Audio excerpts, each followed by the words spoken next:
শেষের দিকে এসে এখন কাজকর্ম করতে ভীষণই কষ্ট হয়, উঠতে বসতে বা বাড়ির কাজ একা হাতে করতে ভীষণই কষ্ট হয়। তার মধ্যে আবার আমাদের এখানে এই আবহাওয়া চেঞ্জ, বৃষ্টি রোদ গরম সব কিছু এক মিলে মিশে গিয়ে আমার এমন শরীর খারাপ হয়েছে যে বলার মতো কিছু না। আজকে গলার ভয়েসটা দেখে বুঝতেই পারছো যে এখনও শরীর ঠিক হয়নি।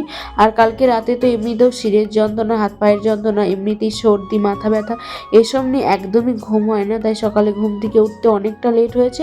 তোমাদের দাদা দোকানে যাওয়ার আগে বাড়ির কিছু কাজ সেরে দিয়ে গেছে। আমি ঘুম থেকে উঠে একটু ফ্রেশ হয়ে অল্প কিছু নাস্তা করেছি আর 1 ফ্লাক্স গরম জল করে প্রথমে ওটা রেখে দিয়েছি। আর দাদা দোকানে যাওয়ার আগে বাড়িঘর দোয়াগুলো ঝাঁটিয়ে পরিষ্কার করে সবজিগুলো কেটে দিয়ে গেছে রান্নার জন্য। আর এমনিতেই তো জানো 37 থেকে 38 সপ্তাহে এসে একটা নতুন মা হওয়া মেয়ের কতটা কষ্ট হয় উঠতে বসতে বা বাড়ির কাজকর্ম করতে। এখন তো বসে একদমই সবজি কাটতে পারি না, তাই দাদা সবজিটা কেটে দিয়ে গেছে সকালবেলা। আর রান্না করতে করতে আমার এত পরিমাণ গলা ব্যথা করছিল, গলা খুসখুস করছিল, তাই ঠান্ডা জল তো একদমই এখন আর খাচ্ছি না। তাই ওই 1 গ্লাস গরম জল করে তার সঙ্গে অল্প করে একটু ঠান্ডা জল মিশিয়ে খাচ্ছিলাম। আর মুখ চোখ দেখে বুঝতেই পারছো শরীরটা আমার একদমই ভালো নেই। আর গলার ভয়েসটা আর বুঝতে পারছো কতটা কষ্ট হচ্ছে। এই শেষের দিকে এসে এমনভাবে শরীর খারাপ হয়ে যাবে বুঝতে পারি না। মা বাবার আসতে আর বেশি দিন বাকি নেই, তবু হাতে গোনা কয়েকটা দিন বাকি থাকলেও নিজের কাজটাই 5-6 দিন করতেই হবে, কিছু করার নেই।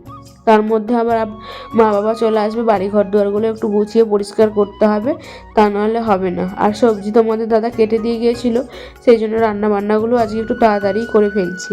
দোকানে যাওয়ার আগে নিজের মতো করে ফ্রিজ থেকে সবজি বের করে দেখলাম অল্প অল্প করে কেটে দিয়ে গেছে। আর যাওয়ার সময় বলে যাচ্ছে যে আমি সবজি কেটে দিয়ে যাচ্ছি, যদি পারো তাহলে সমস্ত রান্না করো, আর নাহলে যে কোনো একটা সবজি করো আর ভাতটা করে রেখো, তাহলেই হবে। হোটেল থেকেই নিয়ে আসবে বলছিল, কিন্তু আমি মানা করলাম যে আমার হোটেলের ভাত একদম ভালো লাগছে না।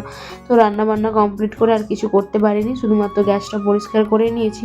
করে নিয়ে স্নান টান করে ঠাকুরে একটু জল দেখিয়েছি, দেখিয়ে একাই লাঞ্চ করতে বসেছি।